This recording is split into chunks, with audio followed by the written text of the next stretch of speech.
Okay. It's the Monday Night News Show! Chat show. How are you? I'm Mosh. It is Mosh. It is not Mosh Crates, as some people still say. This is episode 11. I have a little bit of news to talk about right before we get into our guest, who is Metallic Lace, and she's a creative streamer, and she'll be on in just a moment.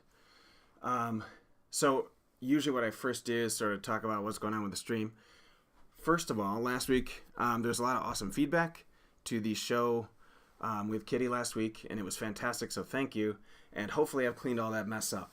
There was an issue with overlays and all this crap. That's all fixed now, or hopefully it will be.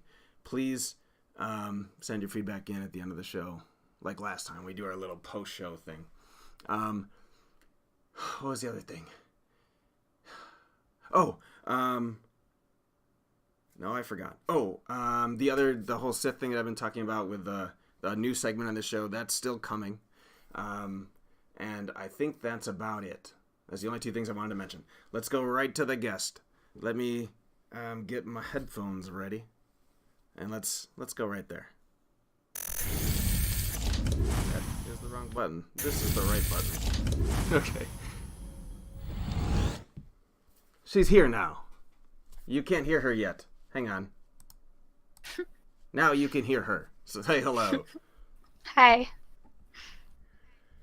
This is Lace. She is a part of Twitch Kittens. She is a creative streamer. She makes things. She has some of the coolest emotes ever. Some of them that I may or may not show on this episode. So the first thing we always talk about, that we sort of started with Kitty a little bit last week, was how did you start streaming? Why did you decide to do this? Actually, I'm quite a bit camera shy. I don't do well in really large crowds, but my best friend decided to tell me that I should try streaming. We had a mutual friend who streamed also, and she kind of encouraged me to do as well. And I was like, man, I can't do it. Like, there's too many people. Like, people are going to be watching me. It's going to be weird. And so he's like, but, you can do what you love on a schedule with people and surround yourself with people you want to. And you have full control who surrounds you because you have a ban button. And then you can also, possibly make some money out of it too, because you can create things for other people and, put it back into your crafting, which exactly what I do. Everything I make on stream goes straight into my crafting again. And that's just why I started streaming, really. So I know on your stream you do this camera angle, and then you do the other one with the top down where you're like kind of building stuff. Was that always the plan from the beginning, or did you sort of piece that together over time? Like, your stream, I assume, has evolved over some amount of time, right? It was really bad at first. So prior to this, I had a really shabby corner desk. And the desk is now my computer desk as my craft desk. And it was so bad, just so epically bad, that one of my friends looks at me. He's like, I'm buying you a desk because that's the shittiest desk I've ever seen in my life. Like, you craft on that? You hammer things on that? And I'm like, yes. And so this setup actually happened probably a few months ago, honestly. And it was kind of a bit to kind of set up, but this was kind of the plan all along. I just didn't have the funds to do it at first. And so with the help of everybody, I was able to get there. Awesome. So what about, I assume you've long been interested in creative things, art, or, putting together costumes or something like that. You also play games on your show. Sometimes. Oh, yeah. Like the time when the book ate the dinosaur, which is still one of my favorite clips ever. That was so salty. So is that... was that like kind of like a lifelong thing when you were a kid playing games, or just sort of started for fun later, or what? What's the timeline Playing on that? games started when I was younger than 10. My dad was a super video gaming nerd. My mom loved to dress up. So I got both worlds. My mom was super Hmm. creative. She always gave me like paper and stuff. And then my dad loved like all these video games. And he's like a video game hoarder. So it always ended up with have like playing games and never touching them again. So I would spend my time like looking at his D&D books. By 10, I was allowed to touch them. Otherwise, before then, he was like, "You can't touch these ever." So I've been playing tabletop strategy games, role playing games for a really long time. And I tried to play a lot of Skyrim younger, but my mom didn't like it. So the only game she let me play really consistency wise was Harvest Moon. So I have pretty much Harvest Moon, a special season, pretty much broken. I I have played so many video games in my life, and I have no idea what Harvest Moon is. Is that an anime game? Is that what that is? It sounds like an. Is that like It's Sailor Moon? no, it's It's not like basically Sailor a Moon. Okay. farming game and you get married and have kids and you basically just kind of do that, but there's Great. ways to cheat the system and then you don't have to try because they force you to get married anyways. So this sounds like exactly the game that my daughter is going to be playing next, since she is obsessed with that stuff. Great. Stardew Valley or anything like DS Cuties, I strongly suggest it to her. They're amazing. Well, luckily she's in bed and she can't hear you. um, so let me think. So how about communities? And we've talked about this in the past a little bit. We talked about it a little bit with Kitty last week, and it's something like when you get in the Twitch world, you sort of need communities. I mean, that's a bad phrase. Maybe you don't need communities. Maybe they're just another way to increase viewership and to sort of find camaraderie in your little zone, your niche of streaming. Obviously, we are both a part of Twitch Kittens.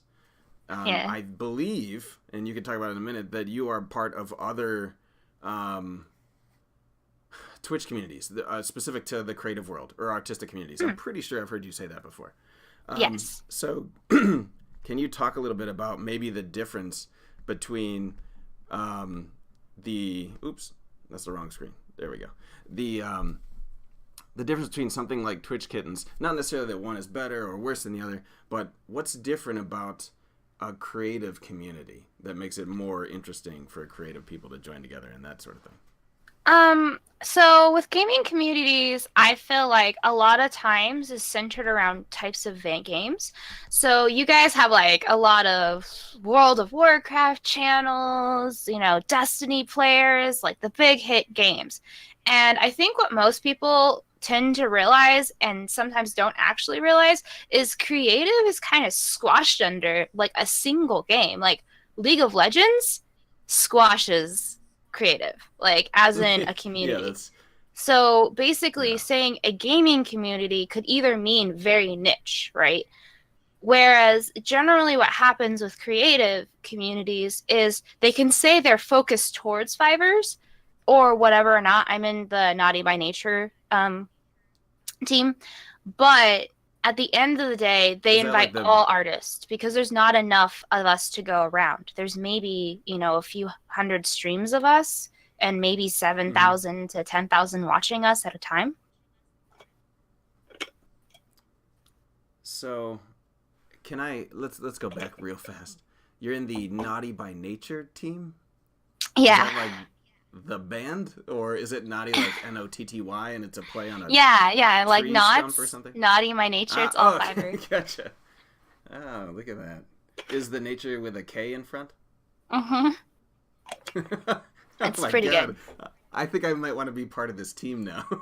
That's might be the coolest name of a team I've ever heard of. Yeah. Um, so the other thing I wanted to bring up, and we have talked about this before, is Discord channels.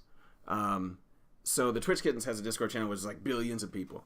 Um, Also, it seems like most 90%, 95% of people that stream also have their own personal Discords. Um, how do you feel about let's say that you are a part of a team called Naughty by Nature, as you say, and we're both in Twitch Kittens, so there's two Discords. You have your own Discord, and then your friends have Discords, and people in the other creative channel have Discords. Is your Discord list of servers like 400 long right now? No, and how often do you check in on each of those channels?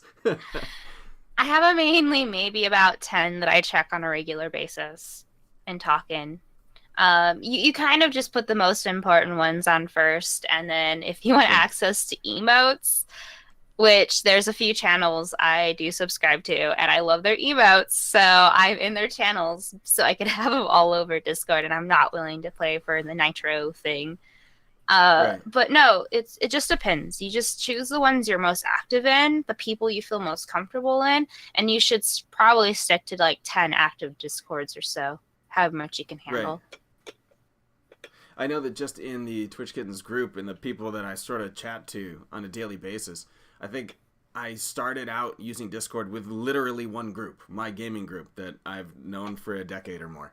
And then I joined Twitch Kittens, and now my Discord list scrolls, so it's like, it's crazy. There is no chance I can check in on all of these channels. But, so I have, so far, this may change, I have been sort of not anti, but I'm not really interested in doing my own Discord. Like, if you want to chat, we can go to the Twitch Kittens or something like that. But I do see the benefit in the emotes part, because I really want some emotes.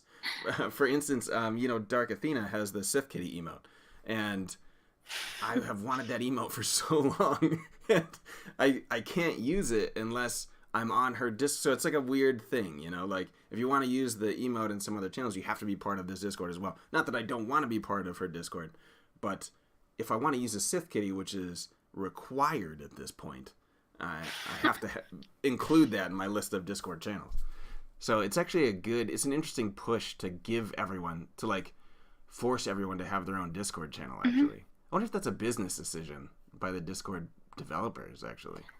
I'm not sure. I know it does have a lot of weight in some reasonings.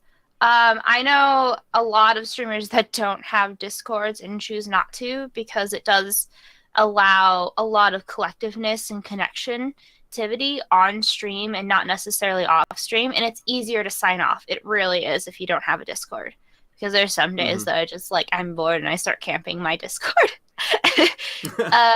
Someone's typing. Wait a second.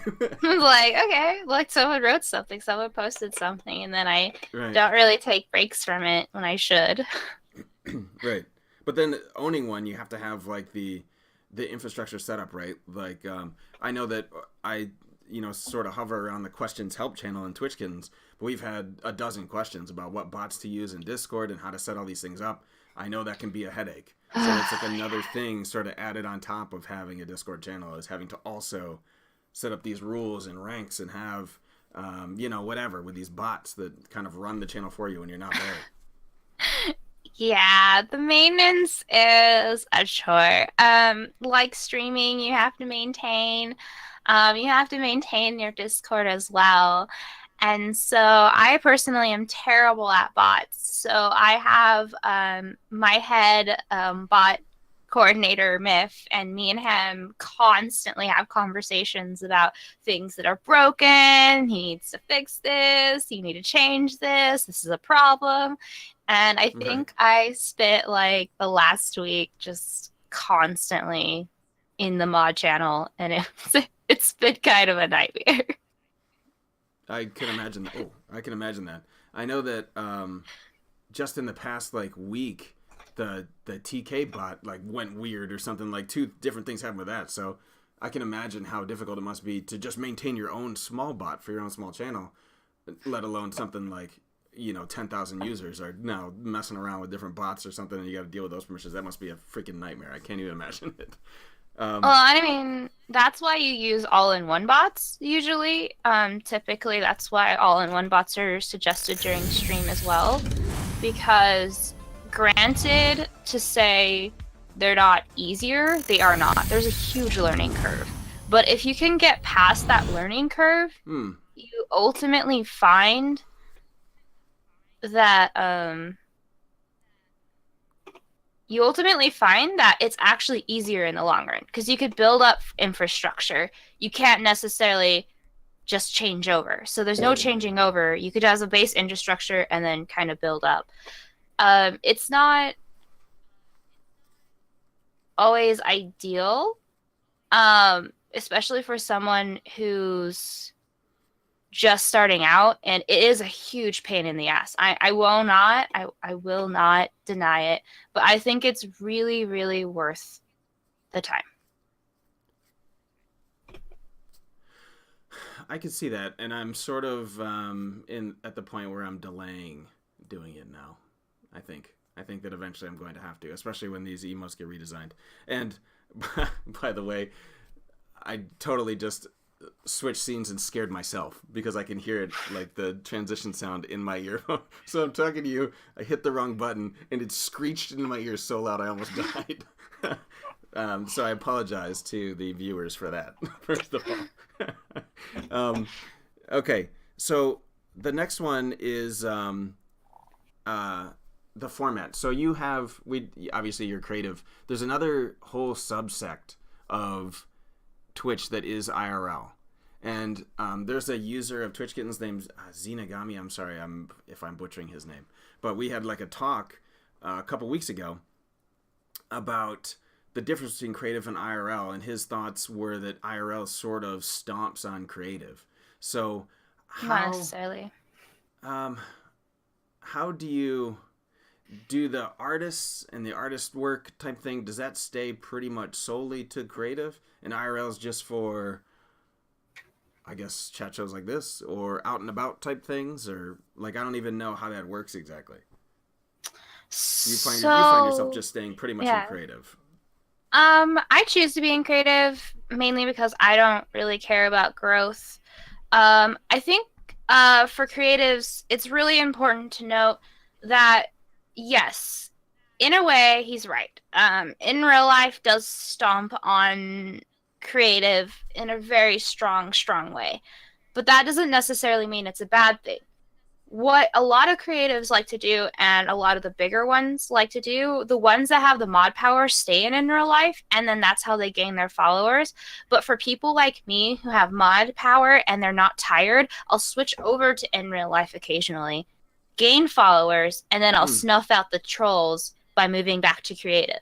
Because eventually they start dissipating in creative. And that's what a lot of them do. So you can spend 1 or 2 days in real life, and then you could switch back to creative.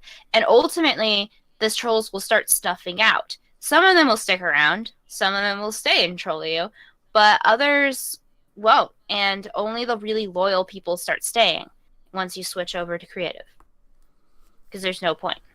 So, are you basically saying that there's some sort of inherent higher level of trolling or a bigger gathering of trolls in IRL or creative? Yes. Okay. Anytime I switch over to in real life, I get about easily 10 to anywhere to like 3 trolls for that short period of time. Huh. Telling me I'm ugly or whatever the case might be. There's lots of terrible things that are said. And you just kind of have to be ready for that and very prepped for that mental just being on top of it. And that's why I really like my mods being on a level of confidence at the moment, because I don't want them tired or exhausted. I don't want them to be not ready. I don't want to have not manpower. With creative, it's a little bit easier not to have that manpower, so it kind of balances out when you can switch back and forth. And so, in general, is there a larger viewer base in IRL compared to creative? If there's this exponential greater number of trolls, I assume there's probably more viewership in IRL than there is creative. Oh yeah, you end up gaining a lot more followers as well. Yeah. Like when I switch over to in real life, oftentimes I'll gain like 5 or 6 people. If I have a larger group of people. Okay. Yeah. So you do gain a lot more. So for every like few trolls you end up you know, getting Hmm. lots of cool people too. Getting some solid people still. Yeah, Yeah. yeah. So the people in your creative groups, because I know that sometimes you will go raid other people that have rated you during your stream, and I think last night you had a couple different raiders, and I think they were from like the creative world as well, or at least some of them. And I've seen you push some of your followers at the end of your show to other creative aspects. You mentioned in particular, I think it was someone playing piano one time. Um, so are they? Do they follow that same type of thing? Will they switch back and forth between creative and IRL? Is that sort of a creative streamer type of thing? Will they move from one and back to the other? You know what I mean?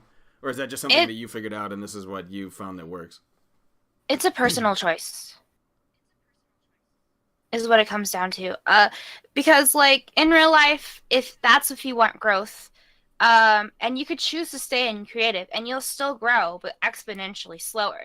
And that's okay. Like you just have to network well and you can do it just as fine. A lot of creatives will actually go into popular games or co-op games, and that's how they Mm-hmm. attract people too. So there's multiple ways to go about it. Like you could start playing games and have a community night. You can go into in real life occasionally, and then you could also, obviously network. So at the end of the day, how you do it doesn't necessarily matter. It more matters on the fact of, I guess, for quality of cameras, if that makes any sense, Oh, because people want to see what you're doing. And that's kind of the hard right, part of right. like streaming creative, right? So realistically, what it comes more down to is your setup, your times, and other things like that. But yeah, if you want growth in real life, is amazing. And you also have to have the mod power though, so it's gonna be a nightmare if you don't. Right. Yeah, because you'll bring back trolls with you. Yeah. That's a really good tip for other creative streamers, actually. So another thing I wanted to ask about, I know that you do some commissions and things, make things for different people. You have a store and all this stuff. The How do you find yourself on your creative stream doing that type of work more, like doing a commission while streaming, or do you find yourself sort of doing something on the side and then doing a commission outside of stream time? Um, for me personally, it's a mix. It depends on what the commission is. Oftentimes, if it's a follower, I will do it on stream.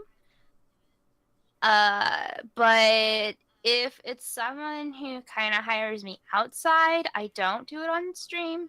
I could show it on stream if Okay. they chose to show up, but it's not necessary. And sometimes I'll do the plans on stream, but I don't let it overrun my stream because my personal time is still my personal time. And sometimes I just don't have the drive Right. to do the commissions on stream. Right. And I feel like that would be interesting having someone who commissioned you to do a work then come in the stream. And that would be, it might slow down the stream a lot to have someone looking at that and saying like, oh no, I don't like that, can you switch this, or that. And that might be more of a because you do sort of, I don't know what the term is, but like more like tangible art, I guess is what it is, rather than like Physical. digital art.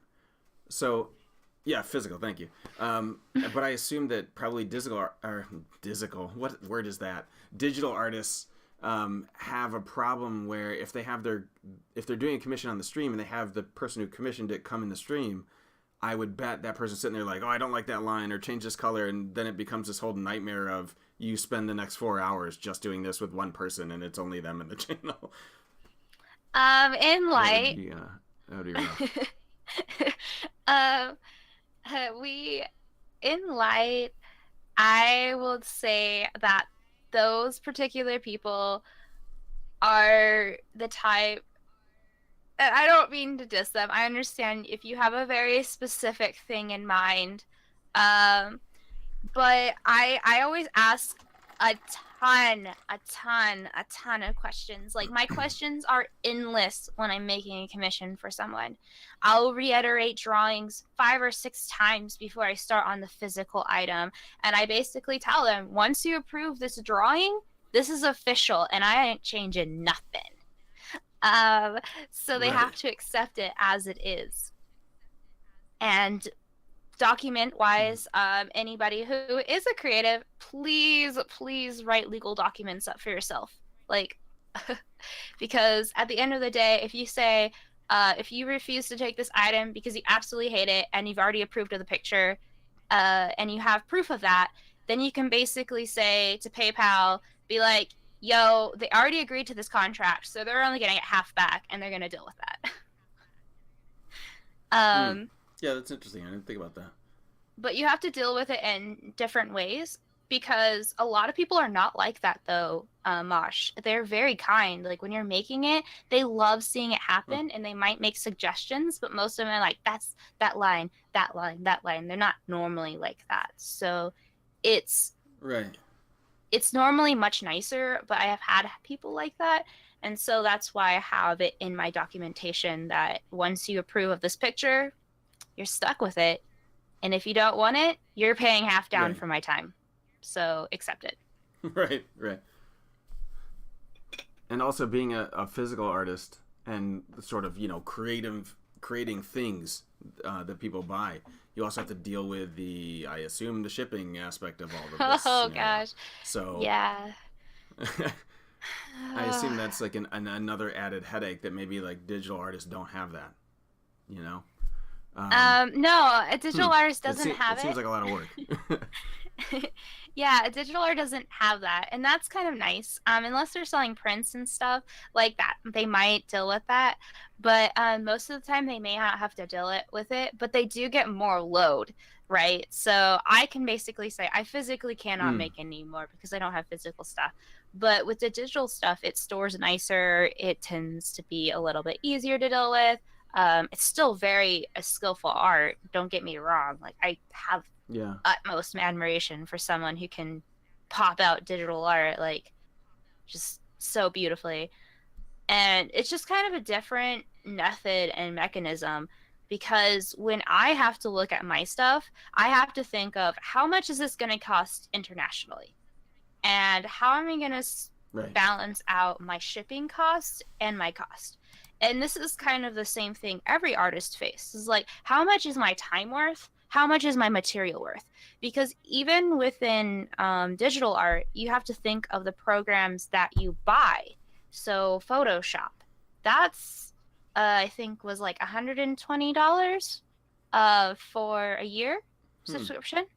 So that's $120 they have to make back in some way, shape, or form. Plus their time or their Right. tablet, maybe their nibs because they have a digital tablet. Those are all hardware and things that they have to buy. So ultimately, we do have some of the same facings, except for the difference is I actually have to buy clay every time I run out, and I only get a block about this big, or I have to go out and get my Right. fabric. So I mean, in the same difference, I guess, but storage is much harder, I would argue, for Huh. physical items. Like I have a lot of qualms about it, and so that's why I don't build a lot of things unless they're commissioned. Hmm. That's so. It's such a different world. I can't even like. It's so. It's so. I mean, I've seen your stream several times. It's very interesting, but it's so different than I'm just gonna play a video game. You know what I mean? It's so much more work. I can't. um, okay, and let's move to your favorite question of this set. What is your future plan for streaming? I'm Where do you want not to? claiming this Where do with you want to me. be coming Uh, soon? Let's say today you are Twitch affiliate Metallic Lace, and you make things that people buy. You have uh, is your Etsy store up right now? I don't remember where we were at it. it's up, but I've been slacking. I still Okay, haven't posted half my shit. okay, there you go. But so in the future, is that something you want to do? Do you want to get to the point of, no, I'm a Twitch partner and I'm creative? And by the way, I don't know what the ratio of that is. Do creative people become partners? I don't even know that. Is that something you want to do, or do you like just sort of floating around where you are now and doing commissions on the side and maybe building up your the store more outside of Twitch? Like, what is your plan? Um, Aspirations. I think I want to address something you said before, and I kind of agree with chat that like gaming isn't necessarily easier than art. And I wouldn't say either one is harder or easier. I think it depends on what you're working on. Because if I'm working on a simple charm, I don't know. Let me try to find one. Something like this one took me a lot less focus and time versus, say, something with higher in detail, which was a lot of moshing and a lot of shaping involved.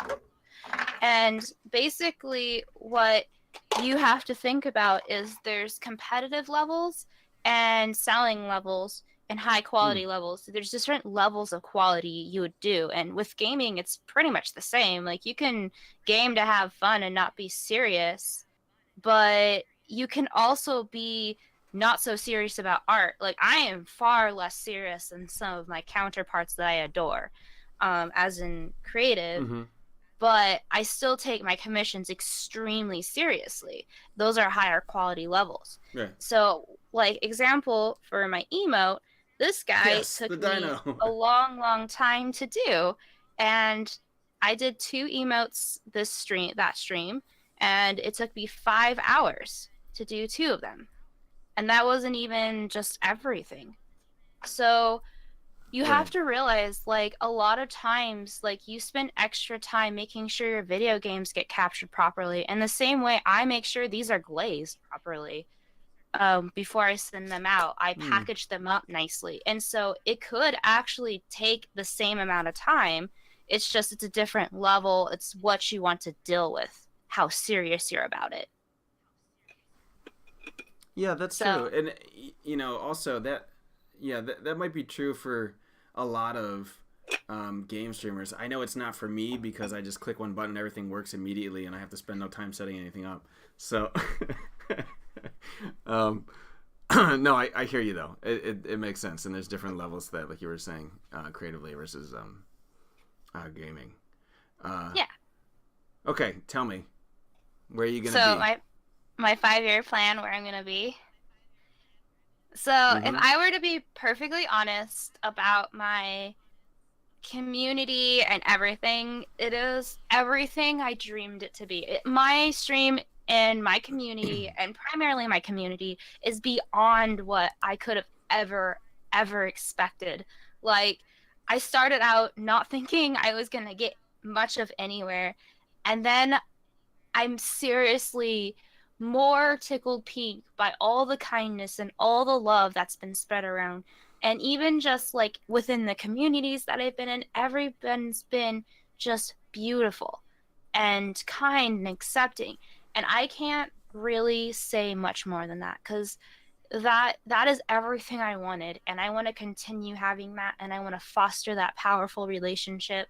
I love that my community talks together and spends time together. Some of them have moved off and talked to each other in personal chats. I've seen them in their other discords talking very interconnectedly, and that's all I could ask for out of people. The second part is, I really want to do a store.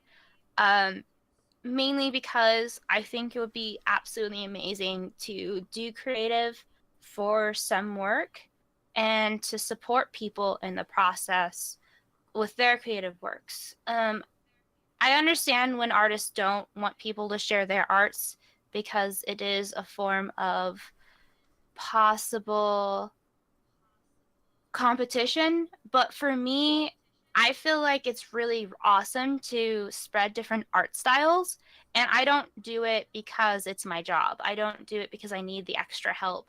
I don't do it because Hmm. it is. I do it because I love it. I put love and everything into every piece of my art, and I really want to share with people what I do. So that's the problem. I love creating, but I don't want to keep it. So ultimately, my plan is I start making Yeah. stuff and then I offer it to the store. And so obviously, I do have to get compensated for my time and place, but I can promise beautiful packaging and things like that in the process of everything I make on my stream goes straight back to it. So, like, making sure the packages go out safely, making sure I have beautiful stickers to share with people, or, just even like having good quality clay, things like that of that nature. Um, that said, Hmm. it also includes allowing people to eventually give giveaways. So I could give away parts of my work to people who have been extremely loyal and give them extra chances. I would give everyone a chance, but of course, people who are around, I'd like to give a little extra. Um, and that's my ultimate goal at the end of the day, is just to create product and then just share the art that I love, and then ultimately just give it back to everybody in a way that they could still watch me make more and more stuff with essentially better quality things. Yeah, that's awesome. That's very noble of you. And when when you were saying the because earlier I mentioned the Etsy store, and then you mentioned store, and I am actually unsure if you mean like I go down to a street and walk into your store, or if you mean I go to a website and go to your store. I don't know what you mean. Do you mean like you're gonna have the metallic lace boutique down the street? Um, I don't want to pay for overhead, so it's probably going to stay online. However, commissions are very different from the store because the store will be already pre-made stuff that I already make, or things that people Right. Yeah. reject. Of course. If, like I said, if someone cuts out at the middle of a commission and I've already made it and they're like, I don't want it, I'm like, okay, I'm going to sell it now because I have the right, because my documentation says I can. Um, Right. or if they decide, if their payment fails, that I have the right as well. So that's kind of how it goes. Um, but Hmm. ultimately, what happens is eventually I would like to balance it out with things that I make and then things that I commission, because I adore commissions much more than I do, let's say, creating things, because I'm a designer at heart. And I love it when people give me descriptions of things and they're like, well, I want you to make me an Odin totem. And I'm like, what? You Hmm. want me to do that? And so I really like it when I get to try to do something in front of their eyes and watch them give me feedback and tell me exactly what they want. And as I go to each step, if they're watching, be like, do you like this? Do you want me to continue with this style? Things like that. And just seeing their faces light up the moment they get it, or how excited when they message me, like, oh my God, it's so beautiful. Let me show it off. I did a Twitch unicorn for one girl on her channel, and it was Creative Happiness, and she asked for a unicorn and I was like, hey, can I add some glitter to it because it looks really plain to me? And she's like, yeah, go for it. And she got it, and she keeps it on her craft desk as she crafts while she streams. Oh wow, that's really. I imagine that's very high praise, for your work when someone does that kind of thing. No, and it's super flattering. Like for me, when I know someone Yeah. really truly enjoys it, I've had someone say, can you make me one of those too? And I'm like, no, I cannot do that. I can make you your own thing, but Yeah. I will not copy. Like I refuse to copy commissions unless that person who commissioned me comes back to me for that same copy. So that's a little bit different. I did design someone's Yeah. emote Okay. once, Yeah. and they're asking me for miniatures eventually. So I don't mind that, but Oh, that'd be I cool. I just didn't don't even think want to about do that. that. That's an awesome idea. A miniature of an emote. That's a really cool idea that I, for some reason, had not even thought of that until now. I'm Yeah. gonna have to get the Sith Kitty in a miniature. Um, so the so yeah, that's pretty interesting. And you mentioned that you enjoy doing commissions more than say the stuff in your store. I assume that that's because it's way more personalized that way, and that there's a little more creative leeway and more kind of heart put into it. That kind of thing. Is that accurate? Yeah. Yeah. I don't know if I have any doodles over here. So, like, oftentimes when I do commissions, it kind of looks like something like this. And then this is actually the recreation of it. Hmm. So you ultimately get what you see. So I always try to draw within Right. reason. Um, but I mean, that doesn't mean I just want to just do those kind of commission things. Like, I want to be able to Right, do right. costumes and sell prints and stuff eventually, because I do like modeling, but I just don't know how long modeling will last for me. Whereas I know that my love Right. of miniatures and making accessories will last forever. Yeah, that's such. How did I not even think about that? Making a miniature of emos. Oh my god, that's such a good idea. um, so. Actually, I just thought about this. What is your thought on? Because you make these miniatures from a lot of work, drawing out like an initial sketch, and then I have seen the clay ones. I don't know if there's others some kind of material that I'm not that type of person. I wouldn't know that.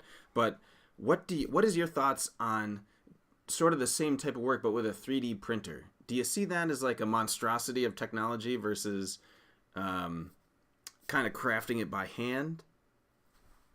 Um, I find it equally as important. My best friend, Okay. he has a 3D printer and he often does create cosplay stuff for me. He Hmm. constantly I ask him and I'm like, this is what I'm looking for. And he's like, I could design it for you. And I do pay him for his materials and times. Uh, so it's been really fun to be able to work with him because he knows how to use those programs. He also does patches, Right. so he's able to digitally do those patch things too. So I think Like the go on there's your a work of clothes art kind to of go patch? through. Um, and it's really admirable when people can spend the time and the money to make sure a 3D printer is running right. Because the only thing I've learned about 3D printers from him is they are too temperamental for me to handle. I have a sewing machine, and that is enough. Like, I'm good. Got a sewing machine. I can't figure out a computer, let alone digital parts that have melted plastic in it. Yeah, we so my favorite store in the world is Micro Center.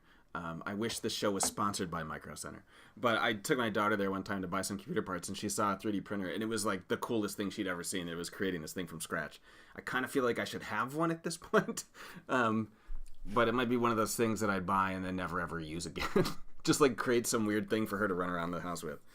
Um, so so one of the last topics I wanted to talk about was, and I mentioned this to Kitty. I like doing this with the guests. Is you stream some X amount of days. I'm pretty sure you stream 3 days a week still, Tuesday, Thursday, Hmm. and Saturday. Most Um, times.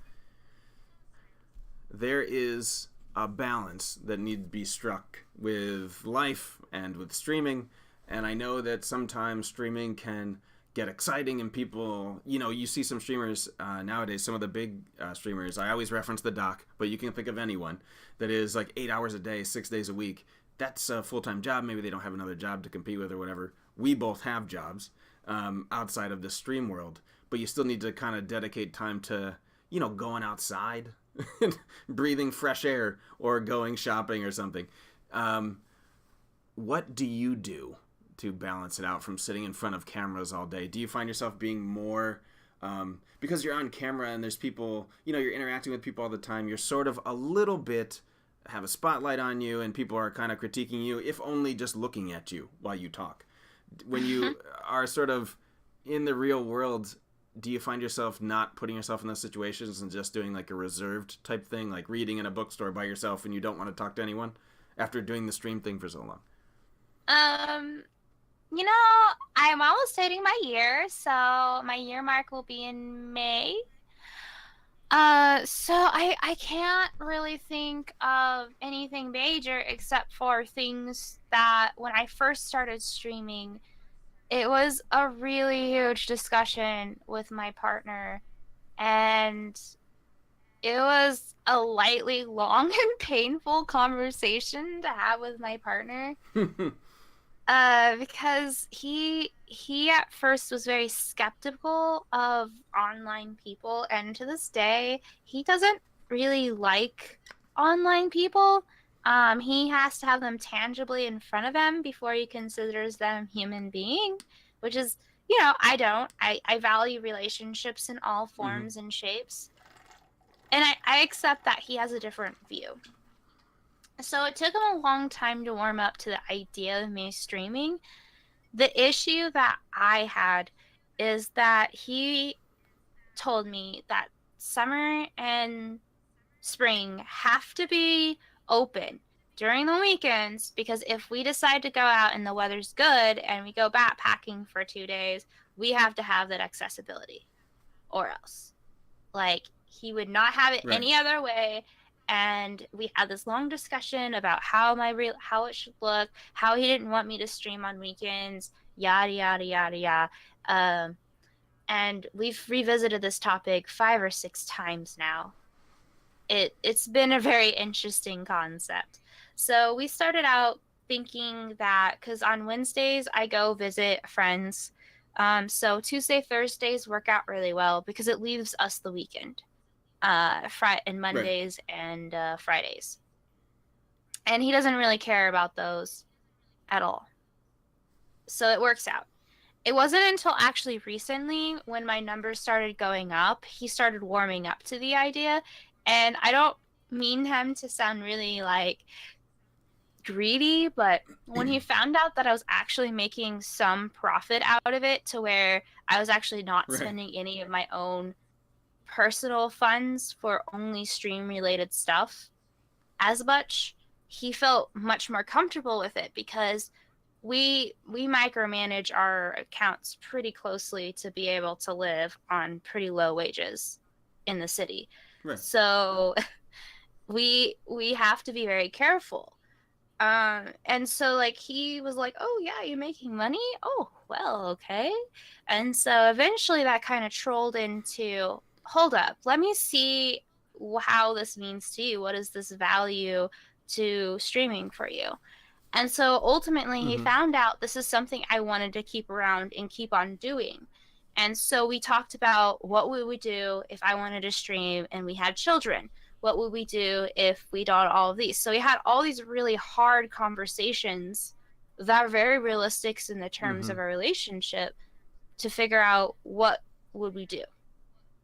And so ultimately, what happened is I started loving it so much. He's like, "Well, if we don't have anything planned and we're just going to be hanging out, all I ask is you in stream and spend the night with me." Like, that's all I ask. If we go on a date in the Right. morning or if you hang out with me at night, that's all I need. But if you stream one day a weekend, I can handle that, especially if we're not going anywhere. And I was like, "You know what? Right. That's cool." So Good my deal. partner Yeah. is not comfortable with showing up on stream, being around stream, so he doesn't even come around my room when things go wrong, unless I shut Right. all the sound off, all the video off, and everything. Mm-hmm. Yeah, that's it's interesting. It's that that's sort of a thread that ties all streamers together, right? Is trying to figure out how you balance your real life versus streaming, especially like you said, if you start to build some sort of momentum and some sort of following, it it becomes I don't like to use the term, more real, but that's sort of what it is. Like you said, you started making some money, and then it's like, okay, well, maybe that's something. Or you start having more and more fun, and it's, becoming less of a just something you do on the side and more of a really creative outlet hobby, sort of like this show where I just do all weirdo things.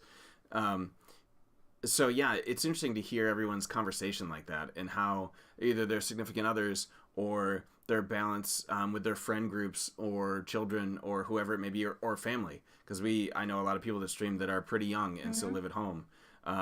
So it's interesting to see that balance with people and how they've sort of dealt with it. And I actually know a lot of, I mean, there's been conversations in Twitch Kittens and different channels where it became kind of pretty bad about them streaming and they couldn't really work it out with their parents at this time or their grandparents, and it was they ended up stopping at this. So it's interesting. I like to hear that how that everyone has dealt with it. That's pretty cool, and it's also great to hear that that your partner is cool with it streaming the days that you do, and that you go hiking because I remember Yeah. you saying that before. It's really awkward because he's warmed up so much. So, like, he told me that he might be willing to go to TwitchCon, which was super weird for Hey. me to hear. He's like, if we were to make a California trip and we were to do other things other than just go to TwitchCon, I would be okay with going out to dinner with some of your friends. And I was like, whoa, are you the man that I dated 5 years ago? Uh, It's and one of those he also conversations where you just like slowly back away so he doesn't change his like, mind. are you Okay. okay? Are you okay? Are you sure about this?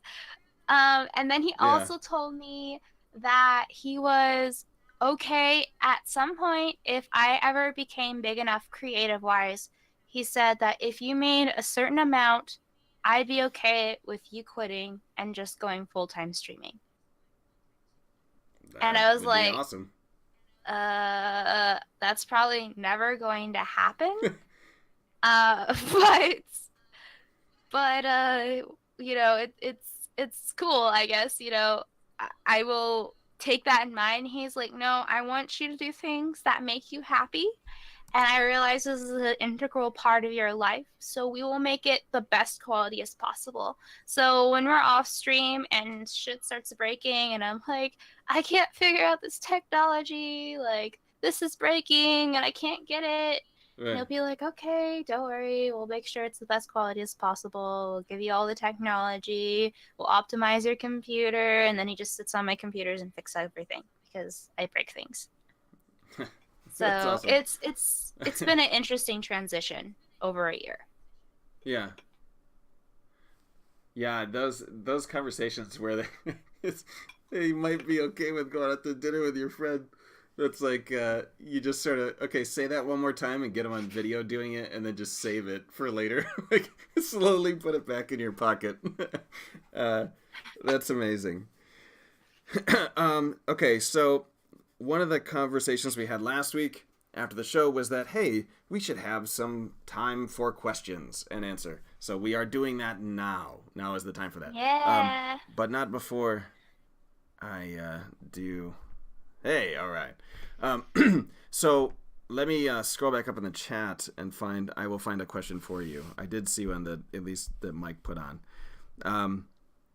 And if you have questions, feel free to ask. But here's one for you.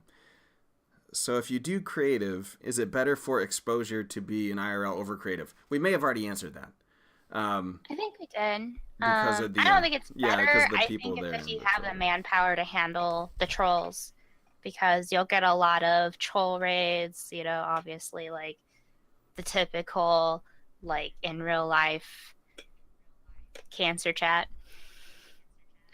Right. Yeah, I assume that would be a nightmare. Um, let me see real quick. I'm sorry it's taking me so long. I should have probably had Mike cue this stuff up. um, okay, I can't scroll all the way up. The so let me ask you. You are on Twitter. You are on Instagram at this name. So these viewers can go find you, Metallic Lace, on these places if they'd like to.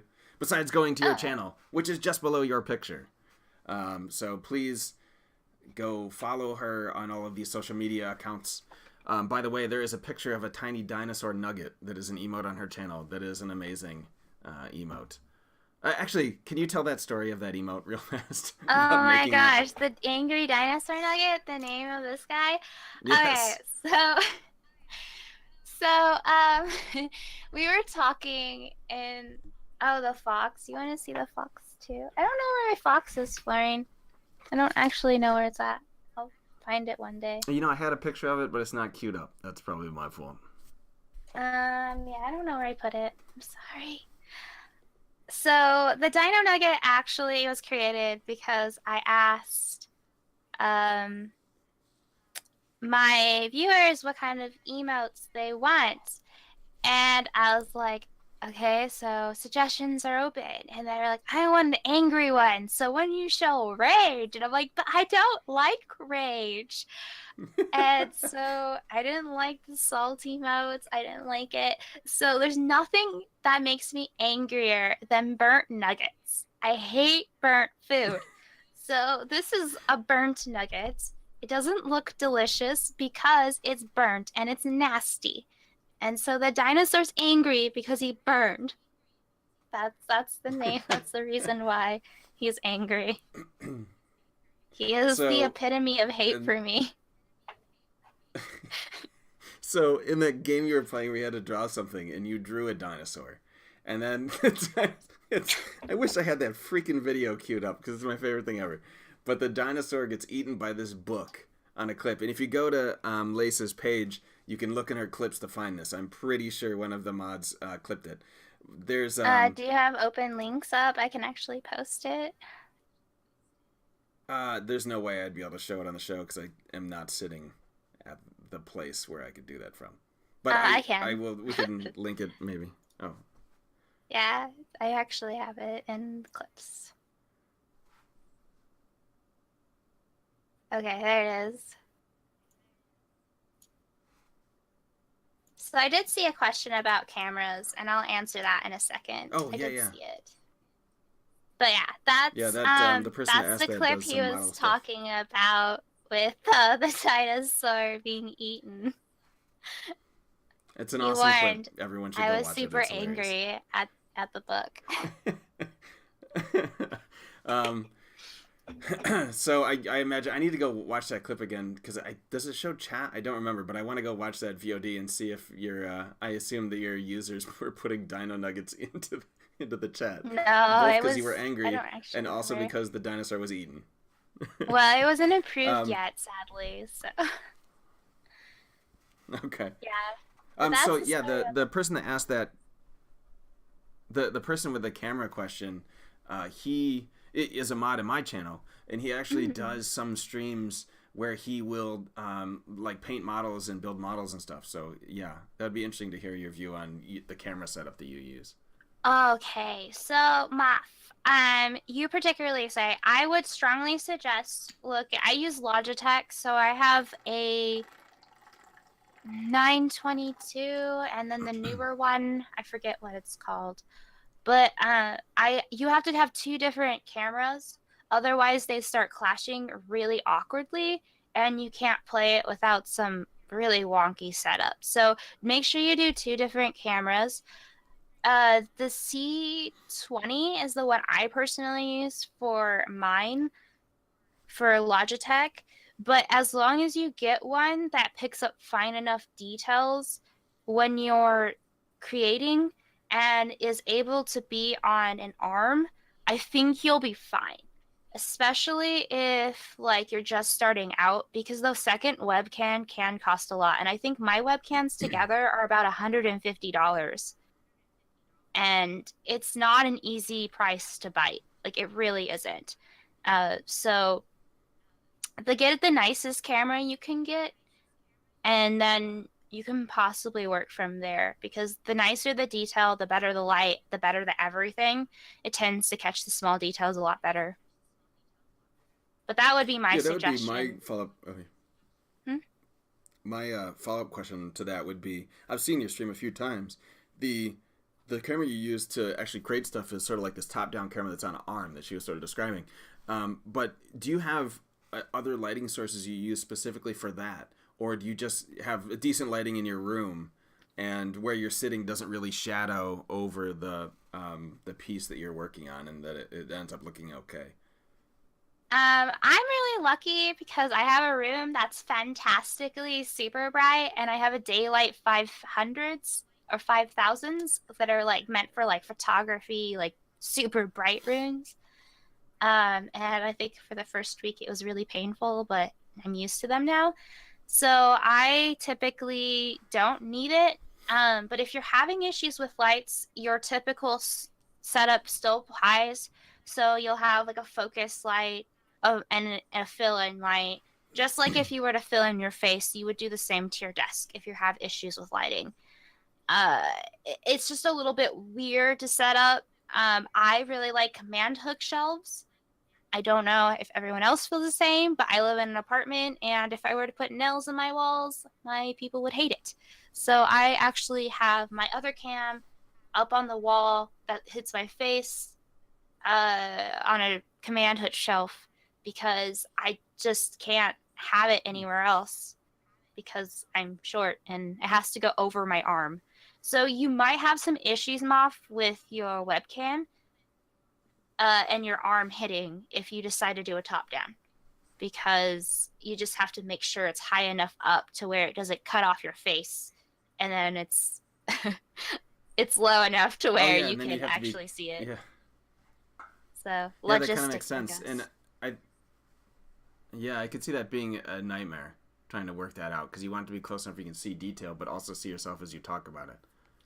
Huh. Yeah. And the only other Um. thing I can really suggest is Oh, the other command hooks too for your wires. So amazing for craft desks. what what is a command hook? Is that what you're saying? Can you show me that? Do you have one? Mm, Is it like something that clips on the wall that just holds wire? Like it has a little hook on it? Is it all it is? they're they're wall friendly hooks, so they have clear plastic hooks. They have command hook shelves, so they're basically non damaging wall tape. I And think I they know what you're come talking in about different after you started things describing where it. with Yeah. like keys and stuff like that, but you could actually use them for technology wires, wire management, and streaming. So I Good would tip. really suggest it, especially for a creative setup. And if you have a desk setup, I personally like the L style because my mic can swing back and forth and I can change scenes really easy. But it's kind of what room you have. So sometimes people have to transition more. So if you have the availability, I strongly suggest your computer next to your crafting area. That way you could just like, I want to play games now. Let's go. Turn And your so then you chair. just Yeah. kind of like you just turn your chair. Okay. I think that's it, and thank you so much for being on the show, Lace. I'm. Oh, wait a second. There's more questions. Oh Would you yeah. mention art creation streams and stress relief for streamer and viewers? From Florian. Um, I think it's a great thing. For I think for people who are always playing games who have a creative outlet, I think it's a really cool kind of extra stream that people can do for gaming instead, because it gives a little bit of variety and sometimes it feels a little bit like a treat. A lot of people are going to hate it and be like, oh, go back to games. But sometimes when you need a break from gaming, I think that it would be a great thing to do. You can even do a game that has art in it. So you draw in the game. Uh, the only reason I suggest that is because for my viewers, most of the time I'm always doing creative. So when I actually play games, it's a treat. I think it opposite goes for gamer streamers when they occasionally do that creative. And your loyal viewers will stay. So, like, the creative community won't be like, you can't be here because you're a gamer. Like, we don't care. We really don't. As long as they're creating something, we don't care. Right. Okay. Let's. Thank you so much. Thank you for all the info. It's so cool hearing like the creative side of this because obviously on my show we play games. Last week we heard from Kitty, who pretty much that's gaming is her thing. Now it's a creative person. That's such a cool dichotomy of worlds in the streaming area.